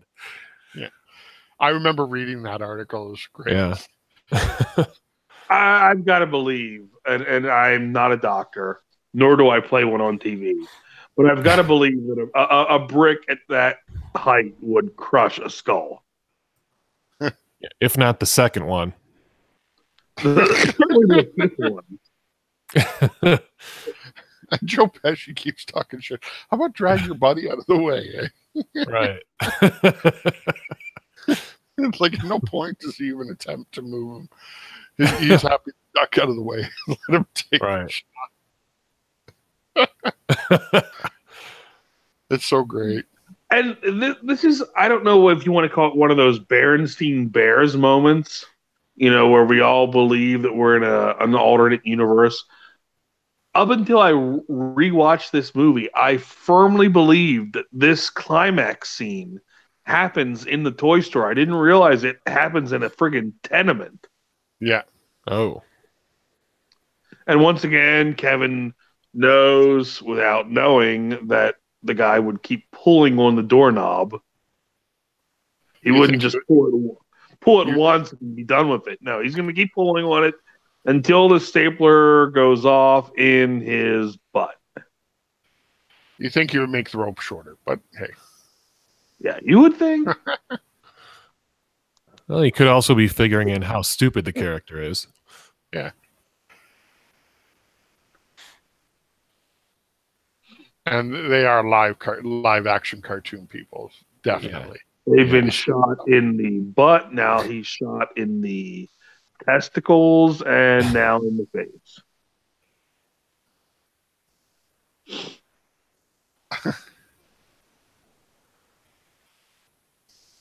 Not so great. I don't know about these street scenes right here, but I know at least the fake toy store was actually staged in Chicago. They put a big superstructure on the front of another store. Now this is probably just a movie set, I imagine. Yeah. Now, short Joe Pesci trying to make this jump, it's kind of fun. Like the idea that he would actually even make it that far. But then slides, which is great. He got slimed. And we have the sound turned off, but if you're listening to this with the movie one for a moment, they have cartoon boing, boing, boing as he pulls the nails out of his body. Yeah. They went far more cartoonish in this one. And this is complete bullshit that he would look only forward, only at eye level, and at no point notice the 20-foot hole right in front of him. Like even if it was just a couple feet, like 2 feet, not like that. Right. It's like it's 9 times his height. It looks like. Right. Long, Oh yeah, it's like 15 feet. Easy. It is not within human experience that is not visible to him. Right. Just peripheral. Like if the first foot or two were missing. Yeah. You may not. But let's also keep in mind, he's been tortured by this kid. You think he would be like everywhere you look, you'd be like, oh no, he's going to get me. Well, in all candor, his brain is damaged. That's true. Yes. Yeah. He must be at this point, right? I mean, maybe if he were some weird human who could only see in 2 dimensions instead of 3, I could buy that part. Yeah. And again, to show that he's a special operator, a special agent, that little kid got all those tools up in the air. Right. He knew how to set up a pulley and get it up there quick. Great stuff. Now, for me, the brick scene was always the funniest. I don't know why. Maybe Daniel Stern is the answer.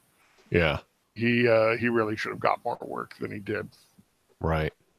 But he could pull off comedy well. And it looks eerily familiar to the first basement in the first movie. Yeah. I don't know if there's a furnace. Let's find out. He's scanning around. There is a rope. So we've got the slippery, which would have been the ice in the original. And then he's about to try to pull a rope, which, if you remember in the first one, he got hit by an iron. Right.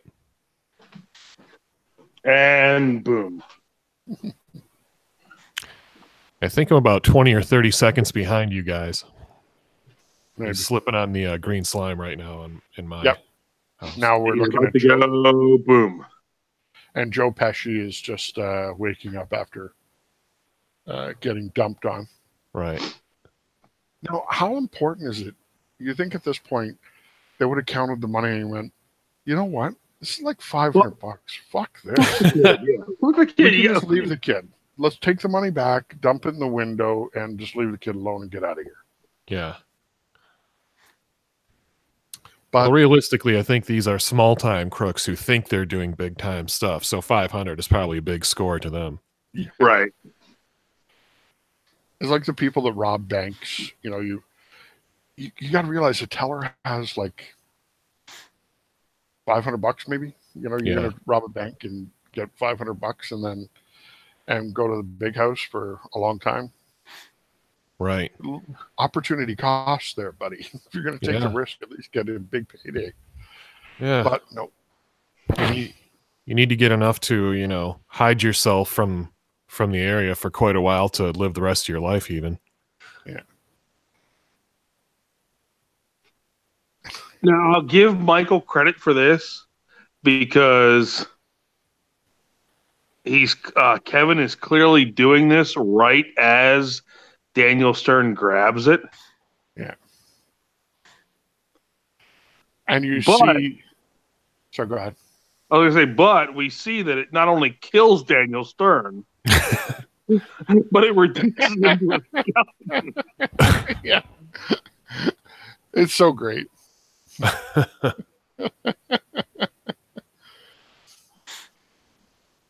And I guess it shocked him so much, it shocked him back to life. Oh, right.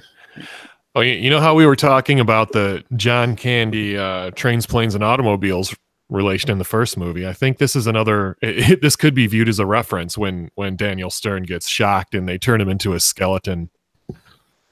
So I believe that happens in the car in that freeway scene in Planes, Trains, and Automobiles when they're afraid they're going to die. John Candy turns into the devil.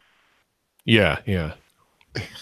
Just no sells it like a cartoon. Once again, this is the point that I'm going to say. You have to imagine not only would your guy get burned, but his first idea would be the toilet. And of course, if you put your head that is flaming into a toilet filled in gasoline, yeah, I'm going to say that unless your name is Michael Myers, you're going to die here. Well, he did try the sink, but the sink is not working. So maybe he turned off the water in the sink. So he'd have to do this. Oh, nice. And he does the handstand. You're not just going to get charred here. You're going to die. You're going to have third-degree burns on your face. Right.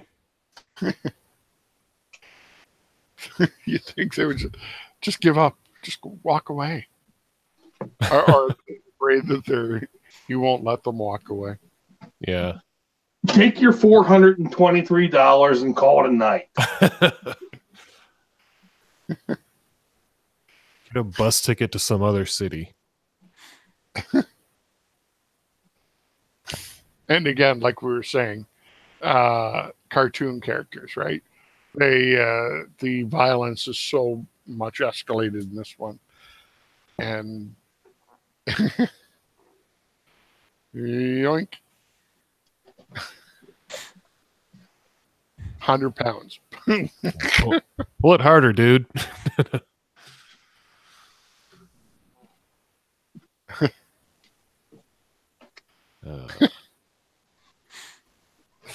There you go. Boom.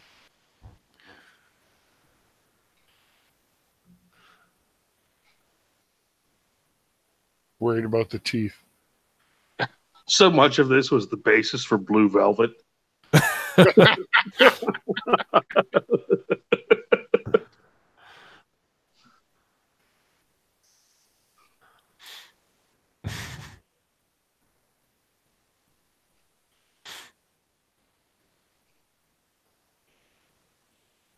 I always thought this was a missed scene here because Daniel Stern is helpless. And so it's a great opportunity for Kevin to, throw something at Daniel Stern. Right. Or just wander up and take a piss on him to make him really dark. Yeah. Just whip it out. Just That would work. urinating on him. Cuts the Here's ladder. the ladder. Ugh.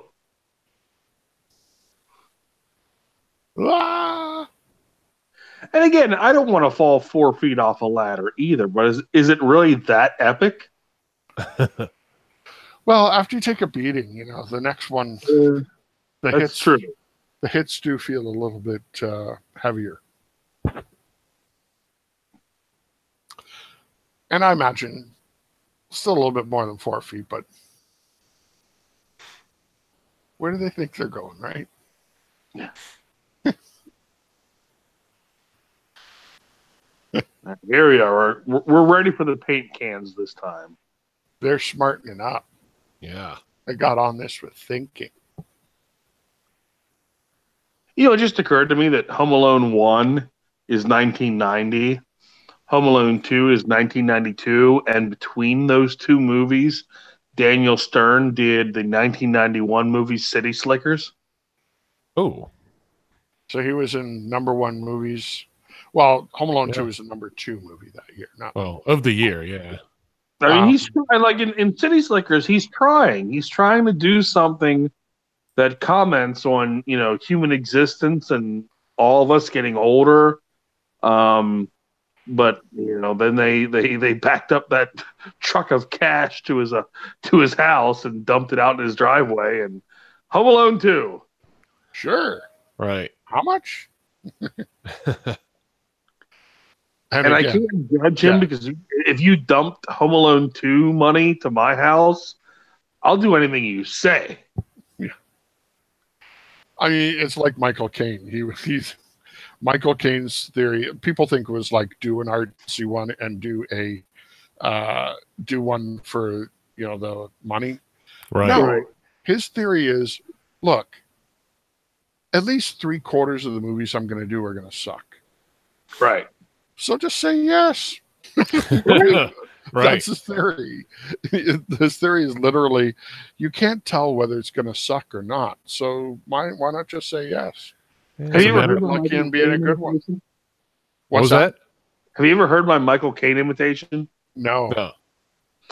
The trick to doing Michael Caine is to say only a few words at a time. And pause. Great stuff. Oh, By the way, another way to judge the amount of money a movie makes, not just how much it made compared to other movies in general that year, is how much it cost to make versus how much it brought in. Oh, exactly. The budget to this movie, I believe, was $18 million, and it made $359 million. Yeah. You can't fault that. Yeah.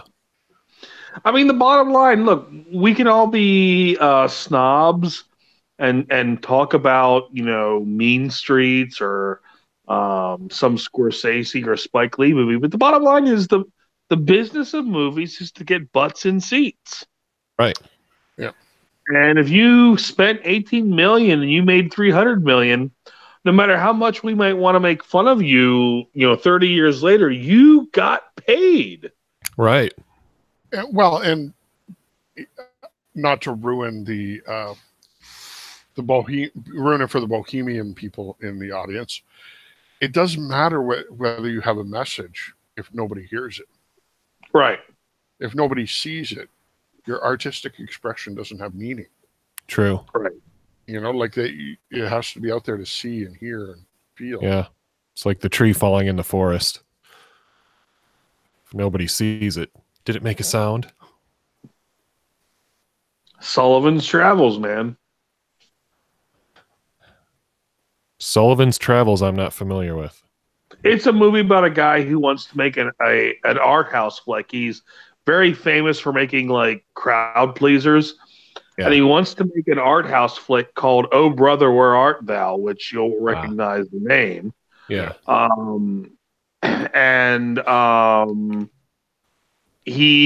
forget the facts of the movie, but he ends up like going on the road and becoming poor because, like I guess he loses his wallet or something.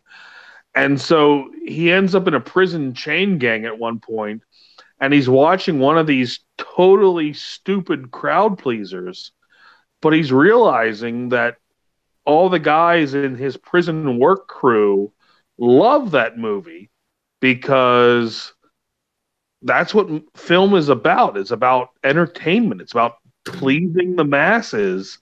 And you can go make a sophisticated art house movie for yourself, but are you doing it for yourself or are you doing it for the people? Right. Yeah. And if you're doing it for yourself, why are you releasing it publicly? Right. If you get a chance, I highly recommend Sullivan's Travels. It's okay. It's a tremendous argument against the whole, we have to make highfalutin, highbrow comedies. As I'm saying, as guys are falling down a rope, getting their dicks burned. Right. With paint getting ready to fall on them. Pretty good bump. Turpentine, paint, everything. Between the prostitutes and the getting your dick burnt, this is a very sophisticated Home Alone movie. Yeah. And they are sticky bandits now. They are the sticky bandits, exactly. And so now, why he didn't call 911 earlier? Is it because he didn't want the police to witness him assaulting them? Possibly. Maybe. Because you think he would have called 911 first. Yeah. His plan always seems to revolve around calling 911 at the exact latest possible moment. Right. He wants to get his fun out of it first. Then he falls on the ice. And knocks himself out. Holy crap. Have you guys ever been knocked out? I have not. I fell on black ice a couple times. No, but knocked out. Cold. Oh, not from falling on ice. I've been knocked out a few times. It's a weird feeling. Was it in wrestling or what? Yeah, and also just other things in life. I always dared to try things, right? Yeah. So a few times I've had a few concussions and been knocked out. Oh, it's good stuff. The only time I can remember the closest thing to that would be when I was maybe 13 years old, and my friends like to play the game called Pass Out. I don't know if that still exists, but it's where a person purposely you lean against a wall and hold your breath while the other person pushes on your chest until you pass out. Yeah, and it's supposed to be cool. It's not. If I'm being honest, I've only ever blacked out during sex. Just fell asleep. It just wasn't a great night. That's all. Now, I alluded to this earlier, that there's some gross stuff. Now, I don't know if this gun would even have a chance of firing because of all the glue and paint, and that's what's going to happen here. Nothing. But here's I don't know about you, but birds kind of gross me out. Birds kind of gross me out, just like the idea of the flittering all over you and bird shit and all that stuff. So this would be gross. Right. But Daniel Stern, in an interview, revealed that one of these shithawks actually got into his mouth. Oh. While during the filming. So nice. I imagine the scream maybe had some realism to it, I guess. Yeah. Who do we know, film-wise or TV-wise, who does not like birds? No clue. That would be Agent Cooper. Oh, you're right. Is it owls or is it birds in general? He has a phobia of birds. Huh. Now, they foreshadowed this earlier. Kevin bought an industrial amount of fireworks upon arriving in New York City. I don't know if they had regulations against that back then, you would think, but who knows? Yeah. It is the shady pre-Giuliani days of New York City, right? True. You could do anything. Oh, yeah. And so the sticky bandits are probably covered in something by now. I was waiting for one of them to do a callback, only because there have been so many callbacks in this movie. I was waiting for a, hey, Marv, why are you dressed like a chicken? Okay. But it does not happen. Uh, At the very last moment, they showed restraint.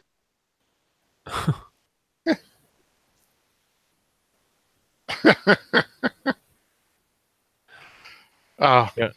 So Now, great. if this part was actually filmed in New York, then I recognize these spots that they're at right now in the park. I think there were a couple scenes filmed there. Yeah. But it is amazing the same way as the first one. The outcast, the leper, comes back to save the day Yeah. and help Kevin. And he in turn helps them somehow. At least we're led to believe in this one that he does in some way. Because they don't show the death 6 minutes after the movie. Yeah. Which, of course, happened. Of course, it definitely did. There's no question. She had tuberculosis the whole time. Kid has great writing. Of course, we Yeah. know he didn't write it, but still. What I like about this part is that the cop just gives the confession note to the owner of the store and doesn't hold it as Right. evidence. Here, you might want to see this, sir. Yeah. Here's Catherine O'Hara running from person to person on the streets of New York, saying, "Have you seen my son?" How about going to a news station and have them broadcast it, for crying out loud? Yeah. So crazy. Manhattan shirts. She's Now just, I'm trying to place this guy. He's been a cop in a number of things, I think. well, I'm still 20 seconds behind you guys, so I don't even see the cop yet. Okay, now I do. Well, that's Ernie Hudson. Oh, Is it? Yeah. No, Yeah, I did see his. No. Are you sure? No, it's not Ernie Hudson. I was like, you messed with me there for a second. I'm like, is it? Well, you kind of got me because I do recall seeing his name, so I just naturally associated it with this movie when you brought it up. It's the cop from Die Hard, guys. Oh, is it? No, Okay. No, of No, course it's not actually. I just did it twice. Definitely not that guy. I keep believing you, you son of a bitch. No, but that guy from Die Hard does play a cop in a lot of things. I'm gonna have to get you for that. Again, I mean, I'm just going to throw it out there that the mother is running the mean streets of New York looking for his son. The father literally could not give a fuck. You take care of it. Right. Nobody thinks of calling the local TV station. Maybe broadcast it so everyone can look for the kid. This is a callback that did not exist in Home Alone 1, but they put it here so the mother can find him. They have a scene earlier in the movie that Kevin has a fetishistic bent towards Christmas trees. Right. So naturally, after having dealt with the criminals, he would come to Rockefeller Center.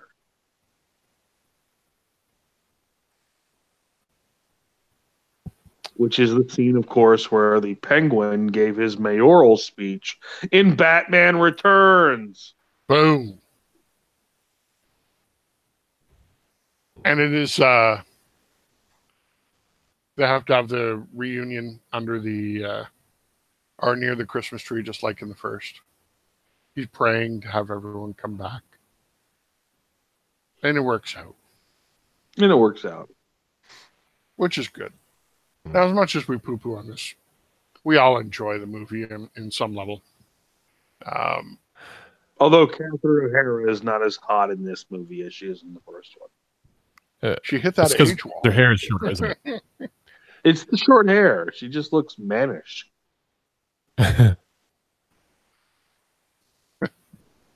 Yeah, she doesn't look like Scully anymore in this one. No. Not at all. You know, I don't know if they still have this, but the Plaza Hotel where Kevin was supposedly at, they actually had like a Kevin McAllister package that you could buy to rent the same suite for like $1,100 a night, and they bring you the same ice cream cart and everything. Nice. Hey, good marketing. Yeah. Got to do what you got to do. I wonder if they have a guy break in while you're showering too. Yeah. Only slightly creepy.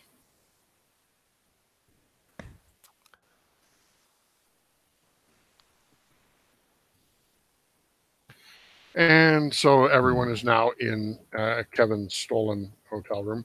Although And I think as you're about to see, there's so much more room to this suite than this just one room. There's no reason some of these kids couldn't be in the hall. Sleep on the couch. Right. But 2 or 3 kids, and they're all like, nobody wants to sleep with Fuller because Fuller pisses the bed. Fuller pisses the bed. Yeah. And we kind of jumped a little bit here in that we saw Kevin get reunited with Mom. We skipped over the scene where Kevin gets reunited with whole family. Yeah. He's just there. It's all and over. Now look at that entire room where those parents are sleeping. Look at this hall. There's a couch right there. No one's sleeping on that couch. There are 2 levels to this suite. They got a pretty good one. Look at that humongous room that no child chose to sleep in. Right. Everyone's got to be together. And this is because what's his name? The Eddie Bracken character sent a shit ton of toys. Again, not knowing what any child would want. These are just random toys. Right. Well, I guess it's like just open them up and then take whichever one you like, I guess. Well, and these are back in the days when toys were things like wooden birds and woodpeckers, and it's not now where it's all video games. Yeah. You know, I did read that, and not that this really matters, and not that anybody's going to be unbored by this statement, but I guess after they opened these packages, they told all the kids, the actors, that they were all allowed to take the toys home with them. So there's that. There's that. That was actually all they paid them to. Buzz makes this whole speech here about how Kevin should open the first present, but you'll notice everyone is opening presents long before Kevin even touches his. Yeah. And he sees the stars, he sees the turtle doves. He's like, I got to go talk to Bird Lady. Watch. His parents are about to lose him for the 3rd fucking time. 3rd time in 2 movies. He's just walking out of the hotel in New York City, and nobody's like, hey, where the fuck is Kevin going? Right. No one stops him. Oh my God, he's in Florida. He actually went. Yeah. Hello, Bird Lady. I know you're just hanging out with nothing to do because you smell like feces. Maybe that's why you don't have friends. I'm going to give you this Christmas ornament to remind you that I have a family and you have nothing. And here, I'll give you cholera. Right. She's going to hug him here. And I'm telling you right now, she infects him with at least 14 blood parasites. Well, that's why he never appeared in another one of the movies. And Macaulay Culkin did look sick for a few years. Yeah, true. Crazy stuff. You got to get over it. And weirdly, he decided to start a band modeled after pizza in New York. So I'm sure that this led directly to right that. Here. This is infection. Yeah. He's how lucky. Captain Trips got started. He's lucky to have survived. He's the fucking monkey from Outbreak now. Going to go back, infect the entire family, then the rest of the hotel is going to be in quarantine in no time. Patient zero. And thanks to this lady, the entire population of Earth will be gone soon, and then the only planet with life in the entire universe will be snuffed out. Except for the apes. Yes, they'll rise, as the movie says. Now, I love that despite all the problem, they don't comp the room, and only $967. Right. I mean, the hotel itself Right. is like $1,500 a night. Yeah.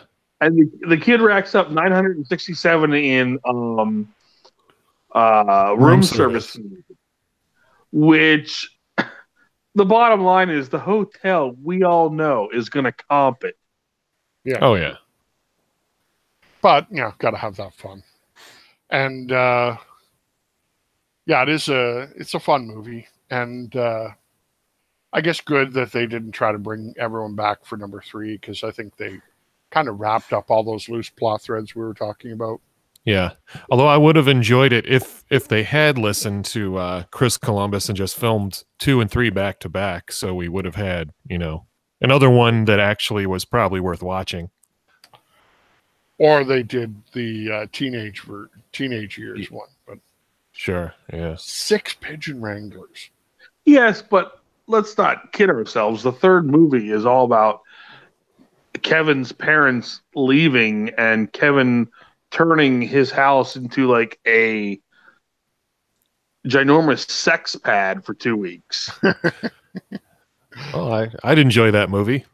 He invites over his girlfriend, Mila Kunis. Yeah, it's basically watching Jesse Pinkman without his parents. But you're thinking current day Mila Kunis. Oh. You have to think 1992, 93, he's fucking the bird lady. Oh, God. Oh. Gross. You had to ruin it, didn't you? Yeah. I did. We're having fun until Nehring came in. Son of a bitch. It always comes back to the bird lady. The bird lady should have been in the rest of 3, 4, and 5 if they wanted to sell tickets. Infectious lass. Yeah. Yeah. She is the Greek goddess of HPV. Probably not far off, right? Nice. So yeah, we had some good laughs in this one. I think the bricks are probably the moment that gets me every time. Yeah. I can still hear in my head my dad laughing at that. It's good stuff. Yeah. Well, it's like the what I think it is with that scene is it's the art of the repetition, where you keep expecting the subsequent brick to finally hit Joe Pesci, but it never does. It just keeps hitting the other guy. Well, I will say you guys come for the bricks, but we stay for the hepatitis. Because we don't have a choice. Because nobody else wants us then. All right. Well, so this one was a little longer than the first one, 15 or 20 minutes maybe. But I thought it was it didn't seem like it was too much longer. Yeah, it was that's a good sign. Home Alone 3 is where it starts to seem longer. Really? Yes. And it's actually only 10 minutes long. Right. It seems painful. Yeah, Home Alone 3 is all about a child in the hepatitis ward. Well, 3 is the last one written by John Hughes, and I have not actually seen it yet. I think Nehring has. I have. Yeah. I've seen it. It's like hepatitis. I still have to. It definitely has cholera. A little bit of cholera. Just for color, though, right? Not for... Right. I mean, if you want to know what the film version of tuberculosis is like, Home Alone 3 is there. All right. But, we'll definitely have to watch that one soon. It's always good hanging out with you boys and reminiscing about old movies. Absolutely. I like watching the old movies because I've already seen them, so I don't have to concern myself too much with trying to pay attention to every single detail while we're talking at the same time. It works out better that way. Right. All right. Now we're at the end of the credits even, so this was a fun night. I hope you guys had as much fun as I did watching and blabbering away over it. It's like I said, always fun to hang out with you guys, and I hope everyone enjoyed it. And I guess on to whatever the night brings, right? All right. Well, I will say good night to everybody and see ya. Night, everybody.